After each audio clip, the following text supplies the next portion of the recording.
Hey there, my name is Nathan Agan. This is The Working Actor's Journey, bringing you in-depth conversations with actors that have been working professionally for decades. Wanted to let you guys know that now available is the new guide, 12 Top Acting Tips from Season 1.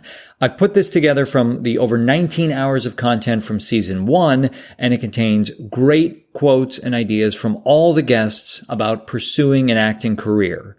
You can grab your free copy at workingactorsjourney.com/sign up. So go get that right now. Check out these fantastic acting tips at workingactorsjourney.com/sign up. We're back with another text work session this week with Nikki Doukas from episode number 6. You can also listen to the previous sessions covering Tom Stoppard, Noel Coward, and Shakespeare. And if you enjoy the text work, I highly encourage you to check out the full episode with the guest, as they are packed with just so much candor, honesty, wisdom, and ideas on life as a working actor. They are fantastic conversations. Today, Nikki will be talking about a speech from Mike Bartlett's play, King Charles III, which, as you might be able to guess, imagines what will happen when the current Prince Charles of England ascends to the throne. This speech is written in blank verse, and so you'll hear that Nikki brings the same kinds of tools that she would to any verse text, classical or contemporary. There are some really wonderful insights she brings to the language of this piece and the questions that you need to be asking yourself when you approach any character or role. So here we go with Nikki. Please enjoy the text work.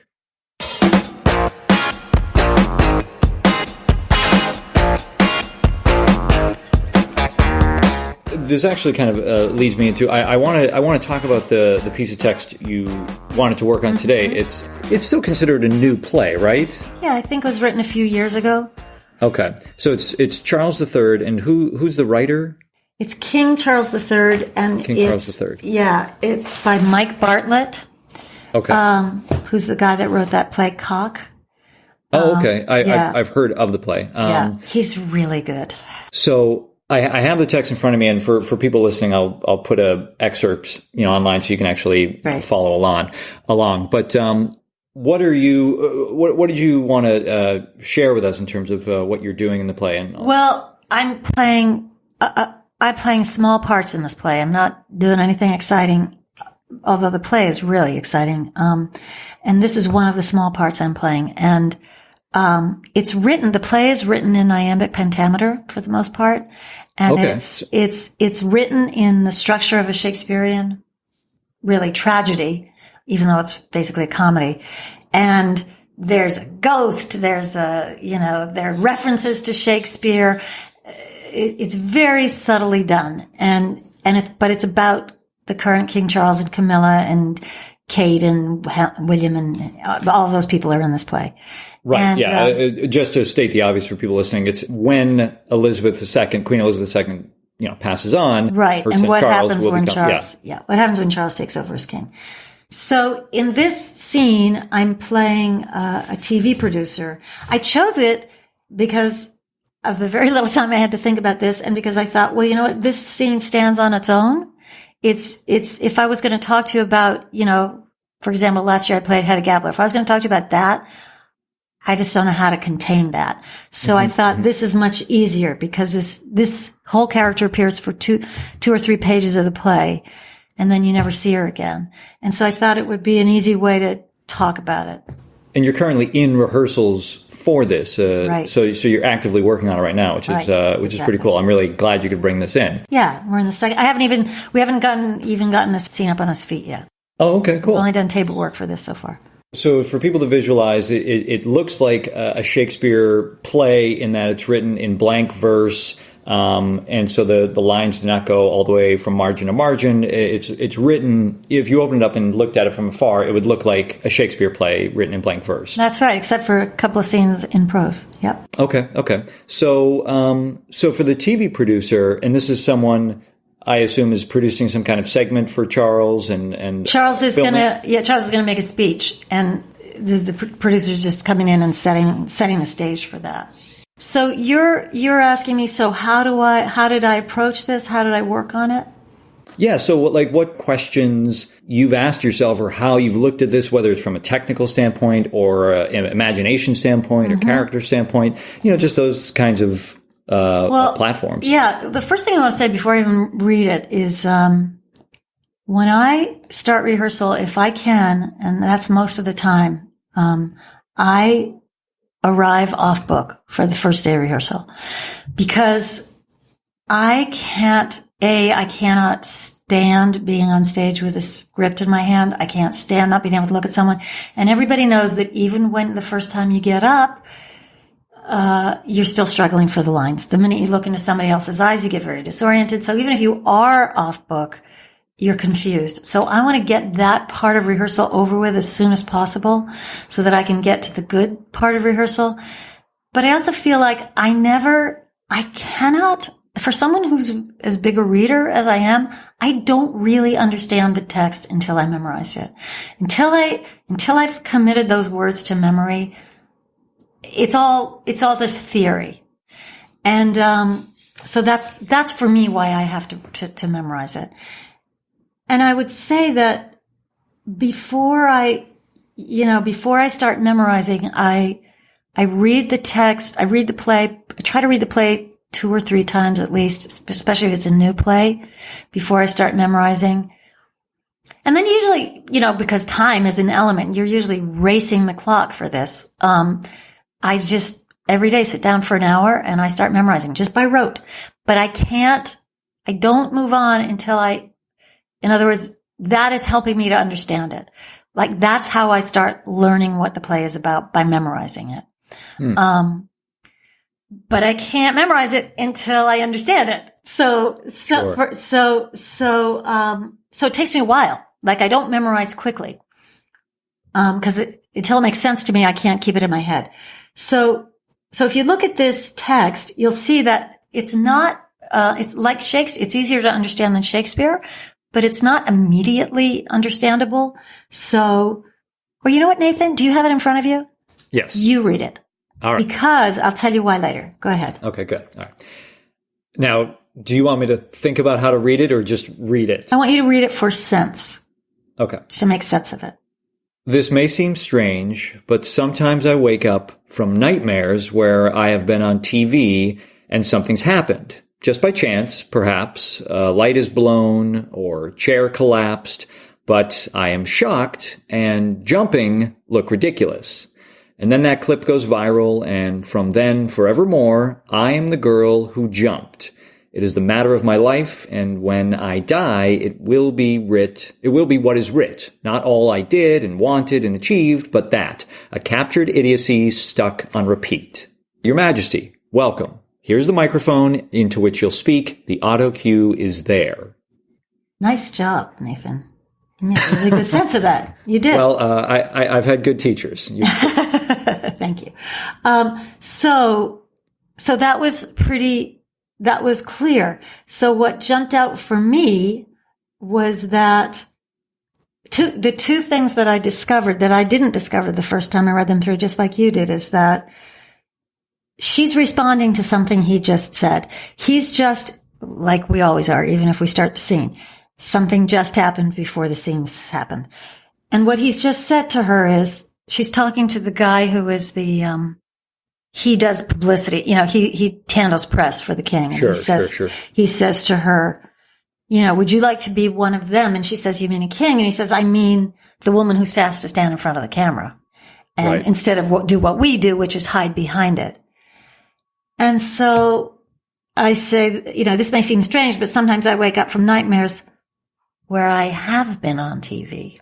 Not where I've been on TV, but where I have been on TV. And that seems so subtle, but it's the whole point of the monologue. And it's so easy to miss that. And really, just because it's the way my mind works, this is where I start with what exactly are you trying to say? Not generally, but what are the major ideas that you're trying to impart? And like any big classical monologue in Shakespeare, she starts with her thesis statement, which is, this may seem strange, but sometimes I wake up from nightmares where I have being on TV. And then here's what happens. And she never really gets to finish her thought because he interrupts it. And so then where something's happened just by chance, perhaps a light is blown, a chair collapsed, but I am shocked. So there's the first event, right? So something's happened. So a nightmare. I have this nightmare, but then the event happens. I'm shocked and jumping look ridiculous. And then that clip goes viral. And then that's the next event. See, this is a speech where it just seems like the face of it, like she's just, if you do it badly, you're just telling a story. But really, you know, as always, you want to play an action, and she's having this conversation with this guy. She's trying to make the point, and the point is, I do think about those things. But ultimately, what is the point? Is the point, does it matter that I have this? I mean, this is what we don't get to know because the king walks in on her and interrupts her. She tells this terrible nightmare where I have been on TV, and shocked, look what it is. And then that clip. So here's the other thing I noticed, because that's the idea I started with. There were two things I noticed that you didn't get, that I didn't get the first time either. And then that clip goes viral. And from then forevermore, I am the girl who jumped. Not it is the matter of my life, but it is the matter of my life. That thing that happened to me. And I think if we don't say it is the matter of my life, or it is the matter of my life, and I'm sorry, it is the matter of my life, and when I die, it will be what is writ. Not it will be what is writ. That's what they're going to write about. They're going to write about that thing. Sure. That's what we need to hear. That thing, that stupid thing I did. Because the point of the speech, obviously, is that you can do one inconsequential thing. You can sneeze, which has nothing to do with anything, and that will become the story of your life. That's what the media has done to us, you know? It's turned us into sound bites, you know? Right. Well, I mean, one of the first things I want to comment on is I love how you're talking about this, because it's so easy, whether you're doing, you know, just a monologue from a play for an audition or something, if you just want to learn it, or even if you're doing a monologue in a play, it's very easy to kind of compartmentalize that monologue and almost separate it from the play. You know, you're just like, oh, this is my speech in, you know, Act 3, Scene 2, and I got to learn this. But, you know, it's just as important to really contextualize that piece, because it's not lifted out of the play. It's everything. And in fact, when we were at the table, the first question I asked was, I don't know why this scene is in the play. And it's really, I think, what you need to ask yourself in every scene you have in the play. Why this scene? Why this scene now? What is the playwright trying to tell with this scene? It can't just be, I need to tell a story here. Something, you know, and then around the table, we had this really good discussion, and a lot of people said a lot of really interesting things, and a lot of it made sense. And I'm still not sure. You know, like I said, we haven't been on our feet with this scene yet. And it is interesting to me that it's an interrupted, I mean, you get that the point is one small thing can change somebody's life. One small thing can define who you are. And it's interesting that the whole play is Charles wants to do this thing that nobody else wants him to do. And the media has a big part in that. This is the only time you get a chance to see it sort of from the other point of view with this TV producer. And you see that, boy, she has thought of it from that. But what are we to make of that? The play never really tells you, it just lets you decide.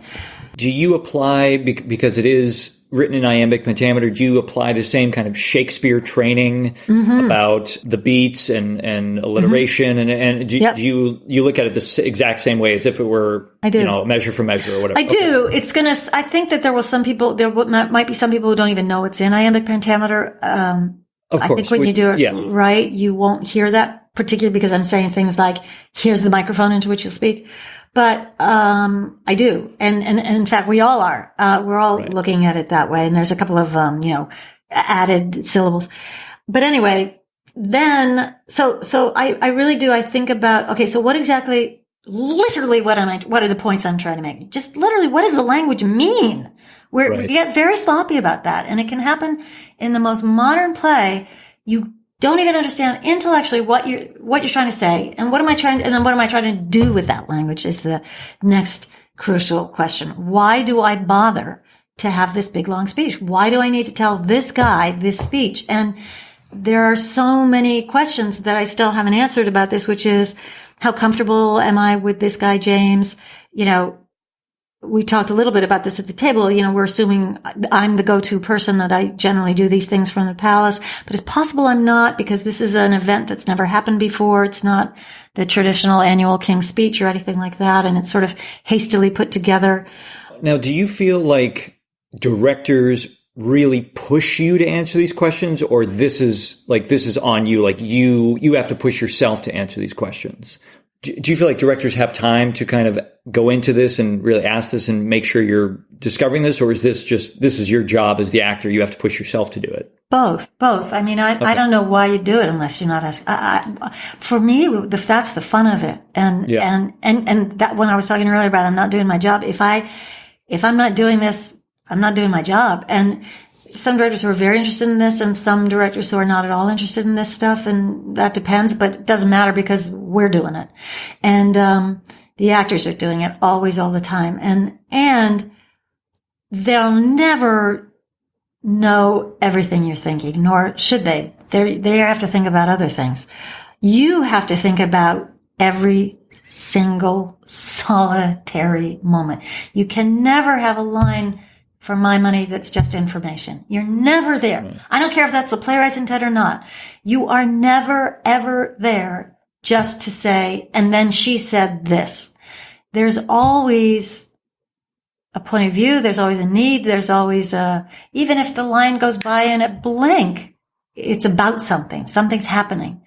Because, of course, that's how we are every day. Like, nobody ever says anything just for informational purposes. There's always some motive, as benign as it might be. That's right. Even if it's somebody behind an information desk giving you information, they are either getting you out the door as quickly as they can, or they are engaging you or flirting with you or ignoring you. They're doing something, discouraging you. They're doing something. Hey guys, Nathan here one more time. Hope you enjoyed this excerpt.